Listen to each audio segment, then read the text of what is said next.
नासिक के व्यापारियों ने Nashik Mumbai national highway पर गड्ढों को लेकर कोर्ट में याचिका दायर की।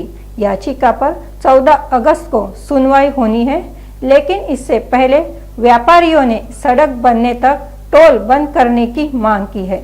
याचिकाकर्ता तथा उद्यमी जीतूभाई ठक्कर ने यह जानकारी प्रेस कॉन्फ्रेन्स में दी। दृश्य स्वरूपामध्ये बदल दिसेल असं त्यांनी आश्वासन दिलेलं आहे। त्याच्यामध्ये नॅशनल हायवेची एजन्सी पण इन्व्हॉल्व आहे। ते असं पण बोललेत की केंद्र शासनाशी पण मुख्यमंत्र्यांची चर्चा झालेली आहे आणि त्या लाईनवरती पण ते पुढे एक्झिक्यूट करतील। पण बेसिकली नाही झालं तर कोर्ट हा त्याच्याशिवाय दुसरा काही पर्याय नाही आहे। ती मागणी चा जो काही निर्णय आहे ते आम्ही हायकोर्टामध्ये पण केलेला आहे। हायकोर्टाला आम्ही प्रेस करणार आहोत की टोल तोपर्यंत बंद करावा आणि मला खात्री आहे की हायकोर्ट अशा गोष्टींना ऐकेल। मागच्या वेळेस पण माननीय उच्च न्यायालयाने खूप कणखर भूमिका या बाबतीमध्ये घेतलेली होती। एक 5 वर्षापूर्वी सुद्धा हे पिटिशन हिअरिंगला आलं होतं।